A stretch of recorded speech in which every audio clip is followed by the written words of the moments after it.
বাণিজ্যিক লাইসেন্সের কথা বলছি না, বাণিজ্যিক লাইসেন্স না, আমি যেটা বলছি সামগ্রিকভাবে বলছি। এখানে তো 16 লক্ষ লাইসেন্স কিভাবে না দেওয়া যায়, 16 লক্ষ আপনি পরীক্ষায় কিভাবে ছাত্র কম পাস করাইতে পারেন, এটা হচ্ছে আপনার ক্রেডিট।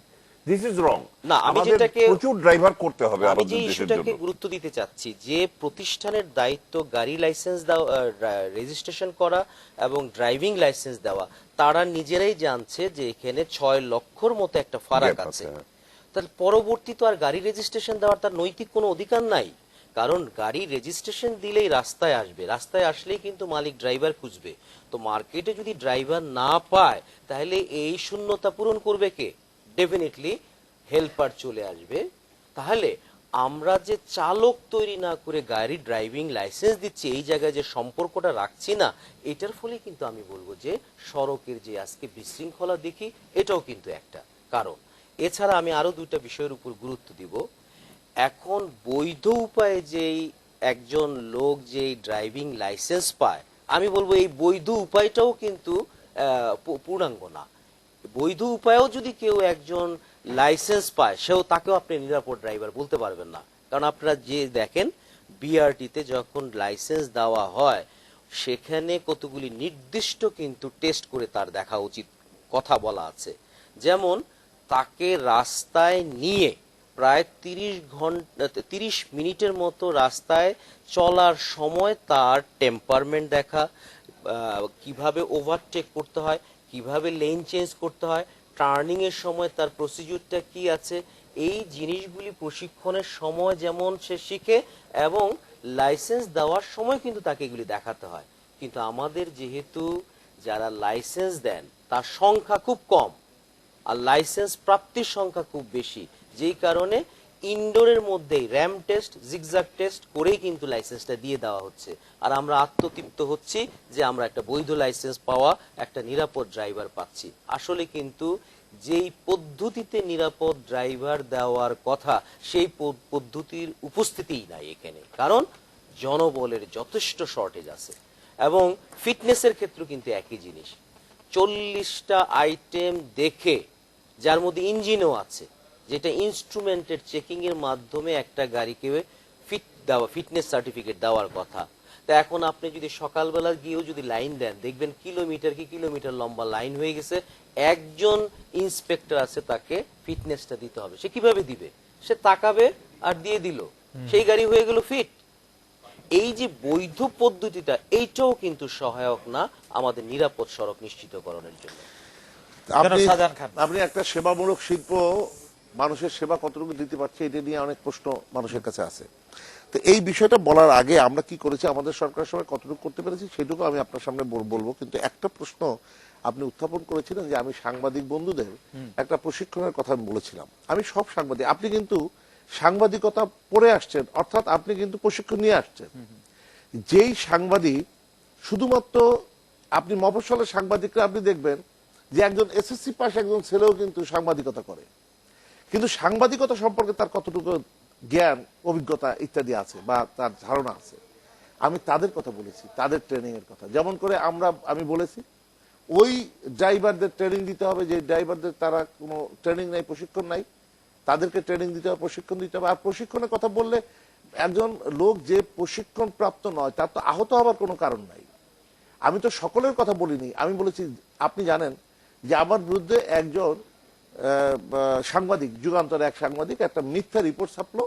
সেটা হলো যে আমি কোটি কোটি টাকা বন্দরে অপচয় করেছি, বন্দরের অভিজ্ঞতা নেওয়ার নামে 14 বার বিদেশ সফর করেছি। আমি আসলে বিদেশে মন্ত্রী হয়ে গেছি মোট 6 বার, আর বন্দরের টাকায় অভিজ্ঞতা নেওয়ার নামে আমার নেতৃত্বে গেছি একবার, আর স্ট্যান্ডিং কমিটির সদস্য হিসেবে গেছি একবার।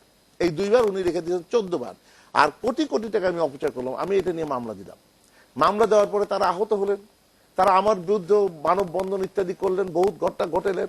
আজকে সেই মামলায় আপনার চার্জ গঠন হয়েছে। আমি প্রমাণ করতে পেরেছি যে তারা সেটা মিথ্যা রিপোর্ট করেছে। যেই সাংবাদিক মিথ্যা রিপোর্ট করলো, আমি যদি তার প্রশিক্ষণের কথা বলি, তাহলে কি আপনার আহত হওয়ার কোনো কারণ আছে? মিথ্যা সংবাদের আয়ু আসলে খুব কম। আমি মিথ্যা সংবাদকে খুব, সুতরাং আমি তাদের কথাই বলছি যারা কোনো উদ্দেশ্য নিয়ে মিথ্যা রিপোর্ট একজনকে হেয় প্রতিপন্ন করার জন্য ছাপায়, তাদেরকেও একটা প্রশিক্ষণের প্রয়োজন আছে। যেমন করে আমার ড্রাইভারের প্রশিক্ষণের প্রয়োজন আছে, তেমনি করে তাদের প্রয়োজন আছে। আমরা যারা এমপি হয়েছি, আমরা কিন্তু প্রথম এমপি হওয়ার পরে একটা ওরিয়েন্টেশন প্রোগ্রাম হয়েছে, অর্থাৎ প্রশিক্ষণ হয়েছে। এই প্রশিক্ষণে কিন্তু কোনো বিকল্প নেই, সুতরাং এতে আহত হওয়ার কোনো কারণ নেই। যাই হোক, সেটা ভিন্ন চ্যাপ্টার। আমি বলতে চাচ্ছি আমাদের সরকার সময় আমরা কি করতে পেরেছি। আমি আগেই বলেছি যে এমবি অ্যাক্ট 1939 সালে ব্রিটিশ শাসন আমলে, যেটা 83 সালে, তখন মঞ্জু ভাইও ছিলেন, আমরা তখন কিন্তু এরশাদ সাহেবকে দিয়ে কিন্তু আংশিক আমরা সংশোধন করতে পেরেছিলাম, কিন্তু মূল আইনের পরিবর্তন করতে পারিনি। আমরা কিন্তু এবারে সেই আইনটার সংশোধনী না, আমরা নতুন আইন, অর্থাৎ road transport and traffic act নামে আমরা একটা আইন ইতিমধ্যে খসড়া তৈরি করে ফেলেছি। সেটা ওয়েবসাইটে আছে। বিভিন্ন মতামত পাওয়ার পরে আমরা সেটাকে পাশ করব। আমরা আরেকটা কাজ করেছি, যেই দাবিটা নিয়ে মঞ্জু ভাইও আমরা অনেকবার আন্দোলন করেছি, সড়ক পরিবহনকে শিল্প হিসাবে ঘোষণা করতে হবে। শিল্প ঘোষণা করলে যে সুযোগটা মালিকদের কাছে আসবে, সেটা হলো অন্যান্য শিল্পের যে সুযোগটা পায়। আজকে মালিকরা যদি গণপরিবহনে সেই সুযোগটা পায়, তাহলে কিন্তু তারা যাত্রী সেবাটা যথাযথভাবে দিতে পারবে। সেখানে ভাড়াটা কমে আসবে, অন্যান্য বিভিন্ন পার্টস, টায়ার ইত্যাদির উপরে অনেক ট্যাক্স, রেমিটেন্স তারা পাবে, ইনসেন্টিভ পাবে। তারপরে আপনার ব্যাংকেরও ইন্টারেস্ট কম আসবে ইত্যাদি, এই সুযোগটা তারা পাবে। আমাদের সরকার কিন্তু 2010 সালে এটা শিল্প হিসাবে ঘোষণা করেছে। আমি পড়েছি যে জনবল বৃদ্ধি বিআরটিএতে, আমরা বিআরটি আগেই বলেছি, বিআরটিএতে আমাদের সরকার আসার পরে 83 জনকে চাকরি দেওয়ার পরেও 573 জনের জনবলের জায়গায় এখনো 212 জন শূন্য পদ আছে। আমরা আরো 350 জনের নতুন অর্গানোগ্রাম করেছি। এই লোকগুলোকে আমরা যদি নিয়োগ দেই, এটা কি প্রক্রিয়া নিয়োগ দেওয়া হবে? যে প্রক্রিয়ায় নিয়োগ দেওয়া হয় সেই প্রক্রিয়া দেওয়া হবে। মানে আপনাদের পছন্দের লোকদের দিয়ে দিবেন চাকরি? আপনার কি তাই মনে হয়? এই যে যারা পরীক্ষা দিচ্ছে সেটা কি তাই মনে হবে? আর এখানে ইঞ্জিনিয়ার ছাড়া এডি হইতে পারবে না। এখানে ওই মোটর ভেহিকেল সম্পর্কে আইন কানুন ইত্যাদি সম্পর্কে জানতে হবে। ইঞ্জিনিয়ার তার ওই কি বলে ভাই এটাকে, আপনার এই মোটরিং উপরে তার একটা ধারণা থাকতে হবে। এই ইঞ্জিনিয়ার, বিশেষ করে ইঞ্জিনিয়ারদের কিন্তু এখানে চাকরিটা বেশি হয়। যাই হোক, তো এখন আমরা এই কাজটা করতে পেরেছি। আমরা আরেকটা কাজ যেটা করতে পেরেছি, সেটা হলো যে আমাদের দীর্ঘদিনের একটা দাবি ছিল যে যাত্রী বীমা আছে সিস্টেম, মানুষ অ্যাক্সিডেন্টে মারা গেলে তার পরিবারকে 20,000 টাকা দেওয়ার কথা। এটা কিন্তু কোনো পরিবার এখন পর্যন্ত বীমা কোম্পানি থেকে টাকা পায় না। ওইটাকে আমরা বলছি যে ট্রাস্টি বোর্ড, আমার নৌ মন্ত্রণালয় এই সিস্টেমটা আছে, যে সেখানে ট্রাস্টি বোর্ড করলে আমরা একজন অ্যাক্সিডেন্টে যারা মারা যায় তাদের পরিবারকে 50,000 টাকা দিতে পারবো। যাই হোক, এই ধরনের আমরা কিছু কাজ এই সরকারের সময় আমি মনে করি এই আরো যেটা মঞ্জু ভাই বললেন যে আমাদের যোগাযোগ মন্ত্রী এসে কিছু কিছু কাজে হাত দিয়েছেন, 4 লেনের কাজ যেটা আপনি শুনেছেন সেটা আমরা করে এনেছি। একটা বিষয় আমি বলতে চাই, ভাই বলেছেন যে গণপরিবহনের সংখ্যা কিন্তু আমাদের দেশে 7,32,400, আর অন্যান্য যে মোটরসাইকেল ইত্যাদি মিলে আপনি 16 লক্ষের কথা বলেছেন। এই 7,32,400 গাড়ি, এটা হলো 10 সাল পর্যন্ত ডিসেম্বরে। এই পরিচয় চালাতে আমাদের ড্রাইভার লাগে 2:3, অর্থাৎ 2 গাড়ি 3 জন ড্রাইভার চালাবে, যেটা আপনি বললেন। তাহলে আমাদের ড্রাইভার লাগে 9 লক্ষ। আমার বৈধ ড্রাইভার আছে 6,64,625। আমার ড্রাইভিং স্কুল আছে 23টা বিআরটিসি, তার মধ্যে 17টা চালু, আর 45টা আছে প্রাইভেট সেক্টরে। এখন এতে আমরা প্রতি বছর 10,000 ড্রাইভার আমরা তৈরি করতে পারি, কিন্তু গাড়ি প্রতি বছর আছে 50,000। আপনি যেটা বললেন, এই যে 50,000 গাড়ি, 10,000 আপনি ড্রাইভার পাচ্ছেন, বৈধ ড্রাইভার, আর 50,000 গাড়ি নামতে, কি হয় মানে তাহলে এই সমস্যার সমাধানটা কিভাবে হবে? আমরা সেই কারণে আমাদের সরকারের সময় প্রত্যেক জেলা পরিষদের পক্ষ থেকে এই কয়েকদিন আগে, মাস 2 আগে একটা অর্ডার দিয়েছে এলজিআরডি মিনিস্ট্রি, যে সেটা হলো যে প্রত্যেক জেলা পরিষদের মাধ্যমে এখন ট্রেনিং স্কুল ওই প্রত্যেক জেলায় আমরা এস্টাবলিশ করতে যাচ্ছি। এটা যদি এখন এর জন্য যে এই ইন্সপেক্টর দরকার, সেই ইন্সপেক্টর নাই, 54 জন ইন্সপেক্টর কে শেখাবে? আপনি ইন্সপেক্টর নাই তো সেখানে এই ইন্সপেক্টরকে তৈরি করতে যে সময়টা দরকার, এতদিন কোন সরকার সেভাবে করেনি। যাই হোক, আমি এই বইটা আপনাকে আমি দিলাম, আপনি এইটা পড়ে যদি এর মধ্যে আপনার কোনো প্রশ্ন থাকে আপনি আমাকে করবেন, যদি ভালো লাগে তাহলে আপনি এর পক্ষে কথা বলবেন। আচ্ছা, আপনাকে অনেক ধন্যবাদ। আজকে অনুষ্ঠানে আসার জন্য জনাব শাহজাহান খান, জনাব মঞ্জুরুল হাসান খান এবং জনাব শামসুল হক, আপনাকে অনেক ধন্যবাদ। এই ছিল আজকের বাংলাদেশে অনুষ্ঠান নিয়ে আপনার মতামত বা প্রশ্ন পাঠাতে পারবেন aajke.bangladesh@independent24.tv এই ঠিকানায়। দেখা হবে আগামীকাল এই একই সময়। শুভরাত্রি।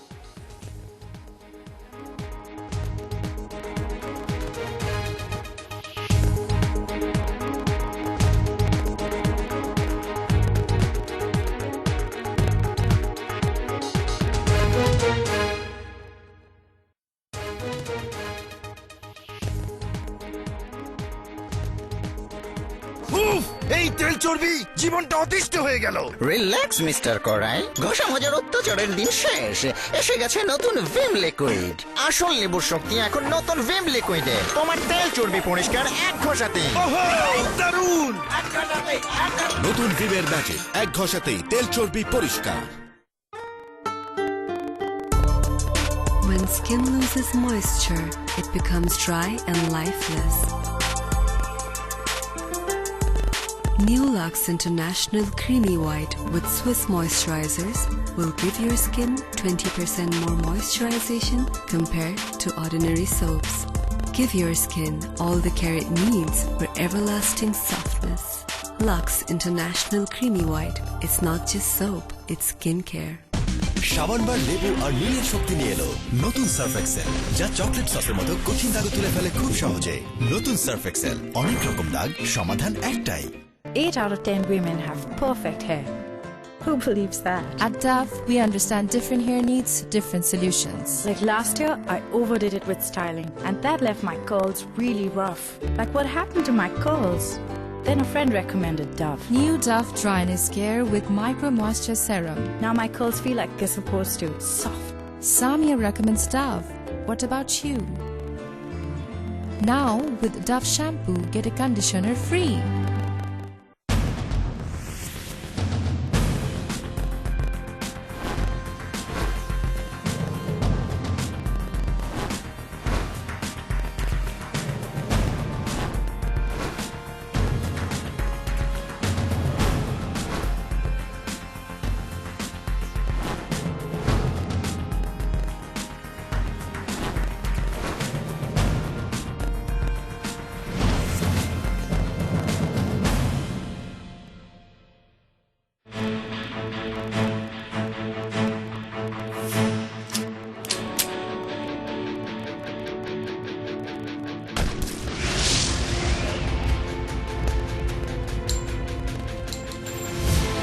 লক্ষ্যভেদী অনুসন্ধানের সাথে তাৎপর্যপূর্ণ প্রতিবেদন। তালাশ, এই সময়ে ইন্ডিপেন্ডেন্ট টেলিভিশনে।